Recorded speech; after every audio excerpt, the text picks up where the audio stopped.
Hey, how's it going, guys? Marsh Games here, and last episode I carried this zombie villager and I turned it into a mending villager and got it down to 1 emerald, and I actually caught 2 more villagers. Actually no, I cured 2 more zombie villagers, put them in these cages here. Did I even hit that creeper?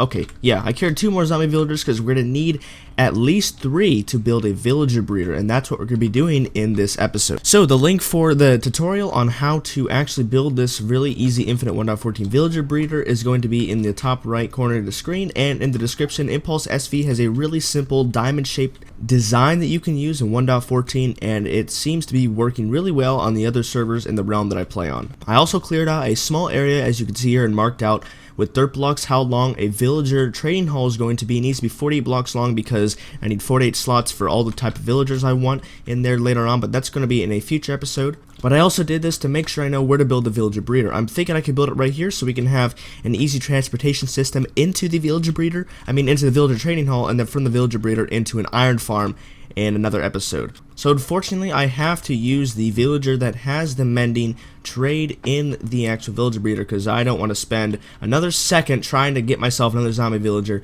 So what I'm going to do is buy as many books as I can. Wow, okay, well I wasn't expecting that much, but there we go. I have 11 more mending books, so we're just going to keep this and I guess our little personal chest here so we can use this for later use. But actually I'm going to buy 1 more just to fill up that chest. Oh, also I did level up my villagers. You can see our apprentice now. It has respiration 1 for 1 emerald and a book there. So I'm just going to get this last mending book, and hopefully I can use these for most of my tools and armor, and we can get a other mending villager in a trading hall later on. But we're going to be using this guy to actually breed today, so I don't know if this guy is going to lose his trades because we can't actually have a workstation in the villager breeder. I also thought I could maybe construct a path here, so I'll take some wood and maybe some fences and some cobblestone or stone walls and make a little path down this area right here, and maybe pave some of this dirt like that, or make path blocks just like that.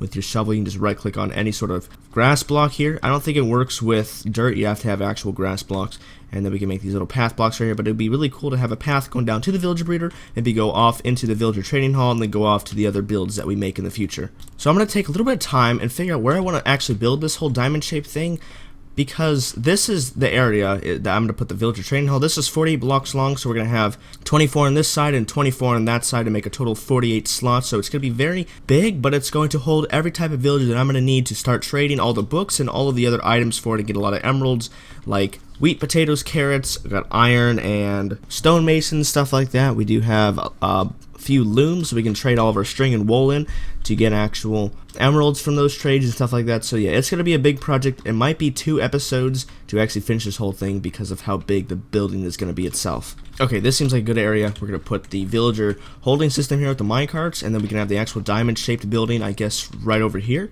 And if you don't know how to build it, just make sure to check out Impulse SV's video. He does a really good job of explaining how everything works, as well as showing you how to actually build it for yourself. So a bit of a progress update. I have gotten the plants in, and now I'm just growing a few of them so I can replant them to make sure the entire farm is filled with carrots or potatoes, whatever you use.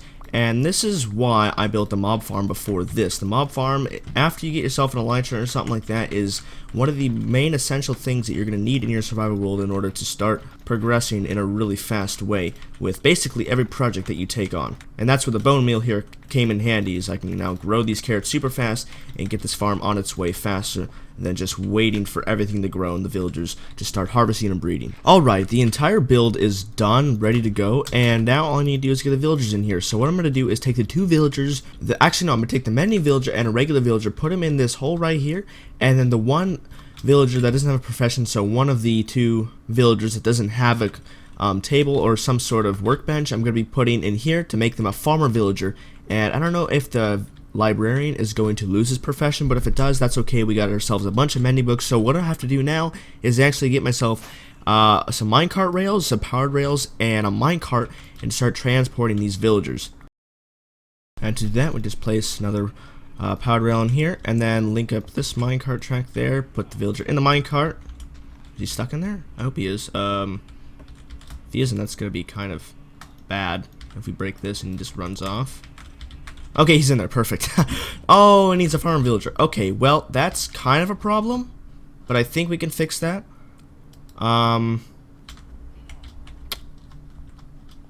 It should be okay. Let me try and break this without hitting the villager. There we go. Nice. Oh boy. Let me place it under him. There we go. What? Go. Come on. There we go. Downhill. And he's taking the profession of a butcher. Oh, my smoker. Darn it. Okay. Well, we're gonna have to do a little bit of troubleshooting here. Let's break this. And that guy should stop being a farmer. That guy's still linked to that one over there, but I don't. He can change. If you don't trade with him, he can change, I believe. So I'm gonna just replace his composter. Hopefully that guy. He did lose it. He lost his profession of a farmer. Perfect. Okay. So now what I'm gonna do is put a roof on this thing using slabs. And I'm gonna use slabs because it's going to prevent any mobs from spawning up top. And then this guy, okay, this guy will definitely stop syncing up to, or linking up to my smoker over there. He is a butcher, so yeah, he's linked up to my smoker. Nope, nope, nope, nope, no. Oh no, you gotta be kidding me. This, a very long time later, he's in. Okay, and he's a farmer and he's farming. Thank goodness. That was a stupid mistake by me. I should have waited for him to go to the other side or something like that. I'm gonna take out all these rails. So we don't have like an ugly path of rails here, and then put a roof on that thing, and those guys should start making villagers after the farmer starts throwing crops to the villagers in the little holding cell there.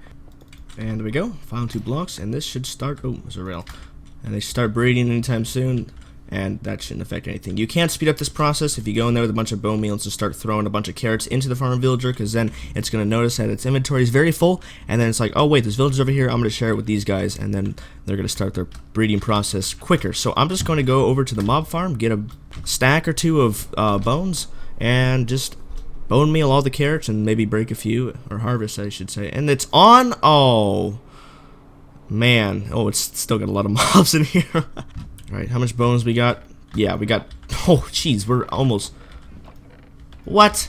Like I said in my mob farm video, I want to have a cool little like industrial looking bridge with some mine carts with chests in them, and they're gonna hopefully bring some items over here into the villager trading system, because I want to have an area where we can just take a chest and have a bunch of wheat, or not wheat, rotten flesh and stuff like that, and just have a load of chests here so we can access them instead of flying all the way back and forth to get some resources, especially the rotten flesh though, because we can use that to trade with the clerics and get a lot of emeralds from that. By default, the clerics will trade 32 rotten flesh for 1 emerald, but I believe we can just keep knocking it down in order to get that really good trades when we cure him. So hopefully I don't know how low we can get it to. I was trying it with some potatoes on a single player test world, or a creative test world I should say, and I got potatoes and carrots down to 1 potato for 1 emerald. So I believe we might be able to do the same thing with rotten flesh, so it would be a stack of rotten flesh for stack of emeralds, as well as the crops and stuff like that. So we'll see when it comes.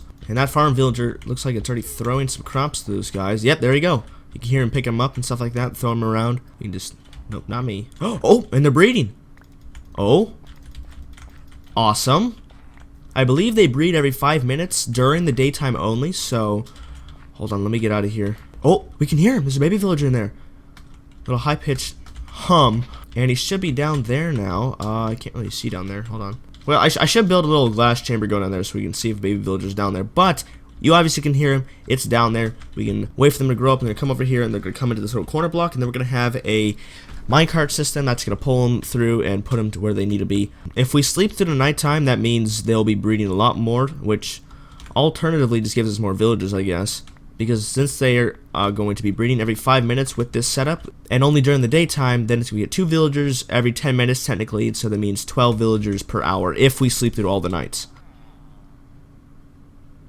he's thinking about his life. I'm gonna do some carrots. And you see the baby villagers right there running around. Hopefully we can, there we go, get that block out of the way. And I'm just gonna build glass right here so we can see if a baby villager is sitting there. Obviously it is. And once he grows up, he'll pop into that water block and come over here and then be stuck into this corner right here. So it's been almost 5 minutes, you can tell, because the sun is almost noon. It's almost dead straight above us, and it should be about now that they start breeding. Well, maybe a little bit farther because it was a little bit past us, so wait a couple more minutes, I guess. There we go, they're breeding. Nice. It's been about 5 minutes, and they should be producing another baby very soon. if they're interested. Come on. Next episode, I'm going to be building an iron farm. I will prepare for that again before the episode because the preparation is kind of boring, and obviously, why would somebody want to watch somebody prepare for a big build? But anyways, I'm going to need 6 villagers total for that thing, but then we're going to need 48 more villagers in total to fill up the entire villager trading hall that we're going to build in the future as well. Oh! They had a baby! What?